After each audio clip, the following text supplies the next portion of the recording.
Mano, já pensou você tá andando no meio do mato e do nada tu acha um processador jogado no mato, velho? Seria muito louco, né? Pena que não é o caso, porque a gente tá dentro de casa mesmo. E caras, hoje o vídeo vai ser um pouco diferente, a gente não vai sair pra comprar comida nem mesmo cozinhar alguma coisa, no máximo a gente vai fazer um café. E bom, por que eu tô enrolando pra fazer o vídeo do hambúrguer? Porque pessoal, eu ainda não tenho aquele suporte pra colocar o celular no pescoço, então não vai ficar tão legal assim fazer o vídeo do hambúrguer, sendo que eu só vou poder usar uma mão. O mais legal vai ser colocar o celular aqui no suporte e poder usar as duas mãos pra fazer o hambúrguer no próprio vídeo, então aguardem mais um pouco que logo o vídeo do hambúrguer vai sair. Mas antes de tudo, a gente vai ligar aqui o nosso PC, dar uma ligadinha no nosso setup e a gente vai lá na cozinha fazer um cafezinho então, pra poder dar continuidade ao vídeo, fechou? Então bora lá. Mas antes de tudo, obviamente, eu vim aqui pra quem? Pra quem dá um salve em vocês? Grande Karim, tá aqui tomando solzinho dela, só na preguiça. Dá um salve na rapaziada. Aí ó, pronto, vocês estão salvados. Eita, dei uma dedada na cara dela. E é isso, pessoal, agora vamos ali fazer nosso cafezinho. Enquanto a Karim toma aqui o solzinho da tarde dela. Já comeu, já almoçou, tá suave aí. Então, é isso. E manos, eu não sei o que aconteceu, eu nem tô doente, tá ligado? Mas sei lá, velho, eu acordei com o nariz todo zoado, todo entupido. Tive que usar isso aqui, mano, isso aqui salva vidas, tá? Mas não preciso mais, então... vai embora. E rapaziada, o cafezinho de hoje, mano, vai ser aquela mistureba, tá ligado? Que eu já mostrei em outro vídeo. Então a gente vai pegar aqui como? Um leite, daquele jeito, que eu acho que é só esse que tem. Bom, tem bastante ainda, então não vai acabar. E aí eu tô pensando, tá ligado? Eu posso usar esse cappuccino que já vem pronto, só que eu acho ele muito doce e eu não curto muito. Ou a gente pode fazer aquela mistureba que é o quê? Pegar o famoso café solúvel, que, mano, é bom demais. E esse achocolatado aqui, ó. E, velho, você combina os dois e basicamente vira meio que um cappuccino, tá ligado? Só que fica muito gostoso, velho. E, pessoal, enquanto eu faço o café aqui, eu já vou falar um pouco sobre o setup, cara. Algumas dicas que eu queria passar pra vocês sobre o que não fazer no seu primeiro setup, porque, cara, isso pode te poupar um tempo e talvez até dinheiro. E se você viu a thumb do vídeo e já tá achando aí que eu sou hater de Xeon, calma, cara, ouve o que eu tenho pra te falar primeiro. E, mano, nossa, rapaziada, sobrou uma única unidade de bolo. Cê é louco, vou amassar. E rapaziada, é o seguinte, deixa eu pegar aqui nosso copinho pra usar de medidor. E manos, por que eu acho que o kitzinho você tem que ter muito cuidado na hora de comprar ele? Eu sei que eu acho que a primeira coisa que vocês devem pesquisar aí quando vão montar um PC é justamente um kit com um custo-benefício bom. E cara, de fato, o kit Xeon provavelmente é o melhor custo-benefício. Não tem como você bater o custo-benefício do Xeon. Só que tem algumas coisas que vocês têm que ficar atentos. O kit Xeon, pessoal, ele é um processador usado em servidor normalmente. Então, tem algumas instruções que não tem nos kits. Meu amigo, toda vez eu faço isso, velho. Eu sou muito burro. Então, pessoal, tem algumas instruções que o kitzinho não tem. Para você que não sabe e você quer dar uma olhada como você vê as instruções que o seu processador tem, é muito simples, eu vou mostrar para vocês logo mais no vídeo. Mas resumindo, pessoal, normalmente você vai sim conseguir rodar tudo com o kitzinho, tá? Só que no caso, se você pegar um kitzinho mais antigo, por exemplo, um V2, algumas instruções ele não vai ter e alguns jogos você não vai conseguir rodar, pessoal. Eu já vi gente que não conseguiu rodar, por exemplo, Apex Legends, né, com o Xeon V2. E, cara, tem alguns programas mais recentes que talvez você não consiga rodar com esse kitzinho. Só que é aquela coisa, você vai rodar esses programas? Pode ser que sim e pode ser que não. Por isso que eu acho que você tem que ficar muito esperto. Então, se você comprar um kitzinho um pouco mais recente, dificilmente você vai ter dor de cabeça. Uma coisa que você pode ficar tranquilo é que o processador dificilmente dá problema. Então, se você comprar um kitzinho que tá funcionando bem, acho que você não vai ter problema nenhum com o processador. Só que o que você tem que tomar cuidado são as placas-mãe. E por que você tem que ter muito cuidado com as placas-mãe na hora de comprar Xeon, pessoal? Porque essas placas-mãe, normalmente, elas não são de boa qualidade. Elas são placas-mães ali criadas para o kit Xeon, né? Alguns vêm até com um kit meio que completo, né? Onde já vem a placa-mãe, a memória RAM. E deixa eu mexer no leite aqui antes que ele comece a ferver. Só que essas placas-mãe para kit Xeon, pessoal, são placas-mãe de custo muito baixo. E elas não são recomendadas para aguentar um processador de alta performance, pessoal. Então, normalmente, o que acontece é que o seu Xeon nunca vai trabalhar ali meio que no 100% dele, né? Com um clock máximo, porque essas placas-mãe vão até que limitar ele um pouquinho. Só que isso até que é bom, porque você não vai ter problema de aquecimento ou algo do tipo. Na verdade, talvez você até tenha um pouco, dependendo do Xeon ou da placa-mãe que você comprar. O que você mais tem que ter cuidado é a placa-mãe na hora de comprar um Xeon. Só que aí que vem um problema. A placa-mãe é a coisa mais fácil de vir com defeito na hora de você comprar o kit Xeon. E é por isso que talvez hoje em dia não seja mais tão custo-benefício assim comprar um Xeon. Porque se você der o azar de pegar uma placa-mãe com problema, você vai ter que comprar outra e talvez vai pagar mais ali uma taxa em cima daquela placa-mãe de novo. Claro, se ela der problema, se ela vier com problema dentro daquele prazo quando você compra o produto, de boa, você vai poder reembolsar ele lá no AliExpress. Mas caso isso não aconteça, você vai ter que comprar outro e aí vai acabar que o custo-benefício que você teve comprando esse kit barato vai acabar indo por água abaixo. Então, caras, qual processador que eu recomendo vocês comprarem, basicamente, em 2025, sem ser um kitzinho? Vai ser mais caro que um kitzinho? Com certeza vai. Mas eu te garanto que vai valer muito a pena. Meu amigo, tá só o churume aqui, ó.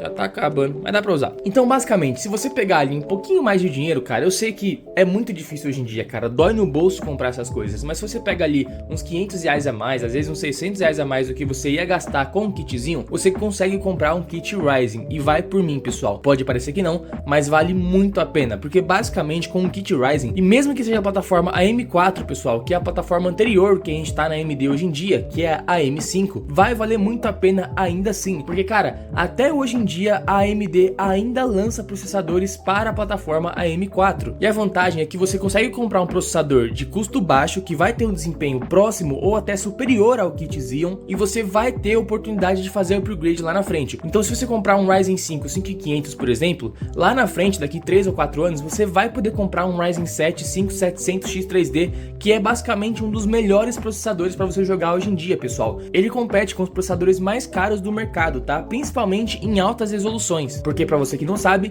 quanto maior a resolução, menos o processador é utilizado, porque no caso a placa de vídeo vai ter que ser utilizada ao máximo para entregar mais FPS, então o processador vai ser subutilizado quando a resolução é mais alta, e se vocês quiserem um vídeo só sobre isso, eu posso fazer. E aí você tá se perguntando, cara, mas até agora você só falou que vale a pena comprar um kit Ryzen mais caro, mas não falou por quê. Mas antes vamos fazer o café, senão eu não vou conseguir raciocinar direito, velho. Rapaziada, vocês não tem noção do quanto isso aqui é bom. Eita, mano, maratona feia, velho, tá maluco.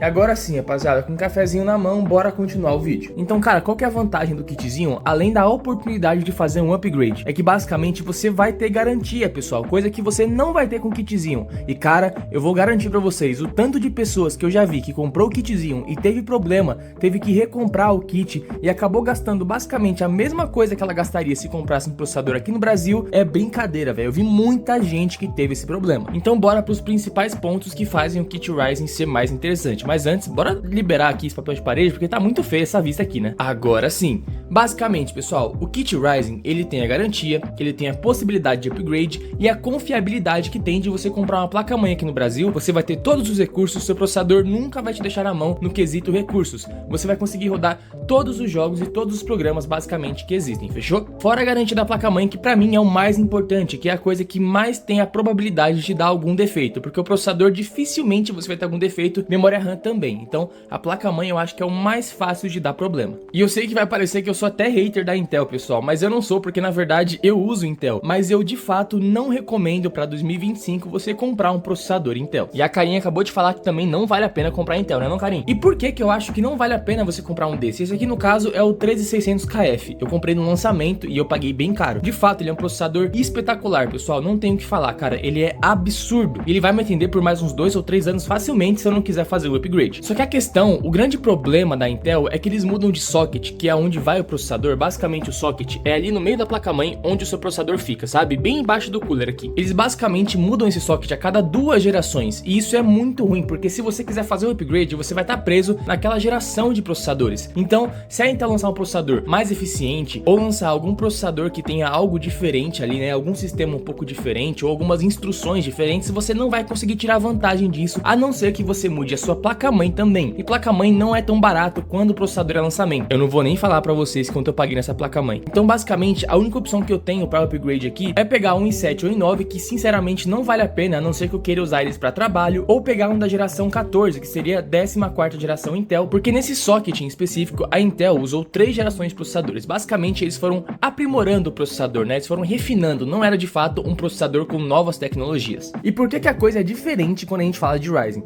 Cara, basicamente a AMD mantém o seu socket por muitos anos. Lá na plataforma M4 a gente tem basicamente desde o Ryzen 1000 até o 5000. E cara, são muitos processadores, pessoal. É impossível você contar ou decorar todos os processadores que saíram para a plataforma M4. Então você consegue até achar um processador que seja usado. Você consegue comprar uma placa-mãe muito barata M4 e achar um processador que seja mais antigo, usado, que ainda assim vai ser melhor que um Xeon. E antes que você fale, mas eu não quero comprar um processador usado, deixa eu te contar um segredinho. Todos, absolutamente todos os processadores Xeon que você encontra no AliExpress são usados, pessoal. todos eles foram usados e um uso muito intenso em servidores foi feito com esses processadores e eles são muito, mas muito usados mesmo. Então não se preocupe com isso, porque se você comprar um Ryzen usado, ainda assim ele vai ter sido menos usado do que um Xeon de servidor. Então é o que eu disse, com o Ryzen você consegue comprar um Ryzen mais baratinho que vai ser equivalente ou melhor que um Xeon, e no futuro você consegue comprar um outro processador sem ter que trocar sua placa-mãe ou as suas memórias, que vai ser muito mais potente e eficiente que um Xeon, e você não vai precisar trocar ele por 3 ou 4 anos, pessoal, vai por mim. Mas bom, bora parar de falar um pouco de processador e bora falar sobre placa de vídeo também. Placa de vídeo não tem segredo, cara. Eu sinceramente não recomendo você comprar placa de vídeo do AliExpress, porque é muito fácil essas placas darem problema. Eu particularmente não recomendo comprar placa de vídeo no AliExpress, porque é muito fácil elas darem problema. Basicamente todas elas são usadas em mineração. Não adianta, você pode até ver no AliExpress um anúncio falando que não foi usada para mineração. A chance dela de fato não ter sido usada para mineração é muito baixa e provavelmente ela foi sim usada para mineração. E isso já reduz a vida útil da placa muito, e talvez ela já venha com alguns problemas. E cara, sinceramente, dor de cabeça com placa de vídeo não compensa, até porque hoje em dia nem vale a pena você comprar uma placa de vídeo lá fora pelos impostos que você vai pagar para não ter garantia nenhuma de que aquela placa vai funcionar. Então vai por mim, abre o LX, pode até comprar uma placa usada, mas conhece a pessoa, conversa com ela antes para ver se vale a pena e ver se ela fez um bom uso da placa de vídeo. Mas caso fique muito caro para você comprar um kit Ryzen com uma placa de vídeo, eu recomendo ainda assim você comprar um kit Ryzen com o final G, que já vem com um gráfico integrado, e é um gráfico integrado bom. E hoje em dia, pessoal, com Lossless Scaling, FrameGen, até o FSR, você consegue fazer um bom uso desses processadores com gráfico integrados e jogar muita coisa mesmo, que é a passagem de ar que seja boa, porque no meu caso eu comprei um que é muito grande, mas se vocês verem ele tá meio depenado, porque essa parte da frente que ele tinha aqui, ela é toda tampada e isso atrapalhava muito o airflow dele, pessoal. Então eu acabei tirando, ela tá guardada ali atrás da cama, depois um outro vídeo eu mostro pra vocês. E memória e gabinete, sinceramente, é questão de gosto, mas tenta comprar um gabinete que tenha um airflow, mas ele tem basicamente um fundo infinito ali, só que tampa completamente a passagem de ar e realmente não fica legal. E eu também tirei isso aqui porque aqui em casa é muito quente, eu tirei o vidro pra melhorar a temperatura, melhorou, só que não ficou tão legal, então eu pretendo depois comprar um gabinete com um airflow melhor. Ufa, mas cara, chega de falar de hardware, né? Bora falar um pouco sobre periférico também, sobre coisa legal que é a luzinha RGB que todo mundo gosta. Sobre periférico, pessoal, sempre compre um periférico de uma marca confiável, tá? Não sai comprando por aí aqueles mouses que você vê no Mercado Livre, que até são baratos, mas são completamente sem marca nenhuma, tem um monte de luz, parece o Transformers, porque aquele mouse, se você apertar um pouco mais forte, ele vai quebrar. Vale a pena você gastar 30, 40 reais a mais e comprar um mouse de qualidade, tipo um desse da Logitech aqui, que vai durar, cara, 2, 3, 4 anos. Eu tenho esse mouse aqui há 4 anos já, pessoal, e ele dura o tempo que você quiser, cara. Se você cuidar bem do mouse e não sair derrubando ele ou batendo ele nas coisas, ele vai durar infinitamente, cara, até o dia que ele começar a dar double click, né? Mas aí você consegue até abrir e arrumar se você quiser.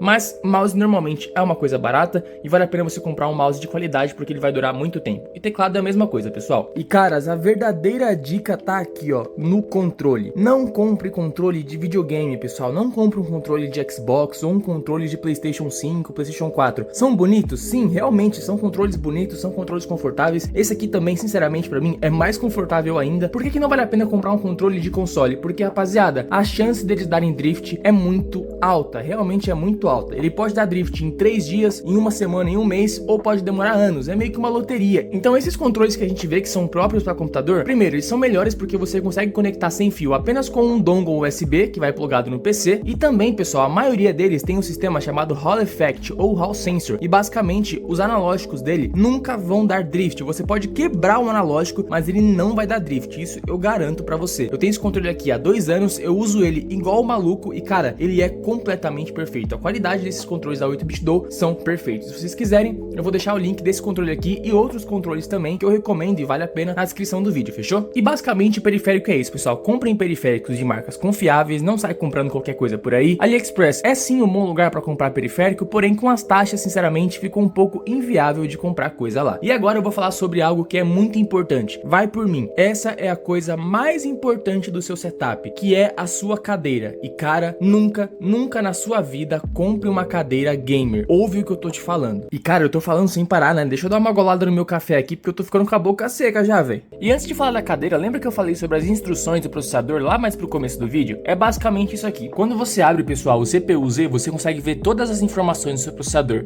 E aqui, pessoal, tem aqui, ó, a aba de Instructions, que aqui tem todas as instruções do seu processador. Então você consegue saber se ele consegue rodar qualquer programa. Basicamente, os processadores mais atuais vão rodar qualquer coisa, você não precisa olhar isso aqui, tá? Mas se você for comprar um Xeon muito antigo, fica de olho porque pode ser que você não consiga rodar algum programa. Mas bora voltar pro assunto que é o mais importante do seu setup. Cadeiras. Não compre cadeiras gamer de forma alguma. Primeiro, cadeira gamer sempre vai ser mais cara. E mesmo que você ache uma cadeira gamer barata, vai por mim, ela não vai te dar conforto e ela vai quebrar em poucos meses ou vai ficar toda desgastada em poucos meses. A espuma vai afundar, ela vai ficar fazendo barulho, não vai ser legal, cara. Cadeira gamer só serve pra uma coisa, pessoal: ser bonita, às vezes, porque tem umas que nem bonitas são, e ser cara, pessoal. Então, tá vendo essas cadeiras aqui que tem até uma redinha? Primeiro que essa redinha é muito mais interessante que o corino, porque em dias quentes isso aqui vai refrescar muito suas costas, tá? E ela tem sim um tecido um pouco mais fino aqui, né? Uma espuma um pouco mais fina, mas talvez seja uma espuma de mais qualidade. Isso aqui, pessoal, fiquem atentos, tá? Porque realmente essa aqui tá bem fina, eu não acho que essa espuma seja de boa qualidade, então pode ser que afunde rápido. Mas em questão de ergonomia, essas cadeiras são sempre as melhores, principalmente por esse apoio na lombar que força a sua coluna a ficar na posição correta. E cara, isso aqui vai fazer muita diferença quando você tiver muito tempo jogando. Essa aqui eu achei bem bonita, tá? Inclusive, você vai perguntar: ah, mas qual cadeira você tem? E tá aí, pessoal, essa é a minha cadeira gamer, ou o que sobrou da minha cadeira gamer. E bom, pessoal, eu tinha uma cadeira dessa marca aqui, ó, se eu não me engano é Alpha, né? Alpha Polaris. E eu tinha uma cadeira dessa marca aqui, inclusive isso é o que sobrou dela. Se eu não me engano era Alpha Polaris ou Vega Polaris, era Polaris o nome da cadeira, tá? Eu paguei bem caro na época, mas cara, ela durou bastante? Durou, só que ela se desgastou muito rápido, então nos finais, né, nos anos finais ela já tava completamente deformada e ela já nem era mais confortável. Eu só ficava com ela porque, né, eu não tava afim de comprar outra cadeira. Eu me desfiz dela recentemente, sobrou só isso aqui e eu vou comprar uma cadeira ergonômica e vou trazer aqui pra vocês. Eu já fui em algumas lojas, testei umas cadeiras e cara, realmente cadeira ergonômica é outro mundo, pessoal. O conforto é completamente diferente. Então vai por mim, quando você for comprar uma cadeira, eu sei que a cadeira gamer é bonita e eu sei que ela chama muita atenção, pessoal, mas cara, preze pela saúde da sua coluna, porque isso é muito importante, velho. Tu não quer ficar todo deformado com 20, 30 anos, né, mano? Então, por favor, cuida dessa postura aí, velho. Ah, então é isso, pessoal. Eu nem terminei meu café ainda, velho, ó. Deve estar até frio já. Mas nesse vídeo eu realmente queria falar muito, pessoal. Eu sei que esse vídeo ficou longo, eu sei que eu falei muita coisa aqui pra vocês, mas o foco desse vídeo é justamente esse, ser mais informativo. Não tem tanta palhaçada, a gente não saiu pra cozinhar algo, não saiu pra comer alguma coisa, né, pra comprar alguma coisa. E eu espero muito que você tenha ouvido aqui meus conselhos, porque vai por mim, cara, vale muito a pena você prestar atenção nessas coisas na hora de montar o seu setup. E caso vocês queiram um vídeo de dicas e mostrando que tipo de computador vocês podem montar hoje em dia, é só pedir nos comentários que eu posso estar fazendo pra vocês, fechou? A gente se vê no próximo vídeo, quem sabe talvez o próximo já seja a preparação para o vídeo do hambúrguer, né? Quem sabe? A gente se vê no próximo vídeo, tamo junto, pessoal, e até mais!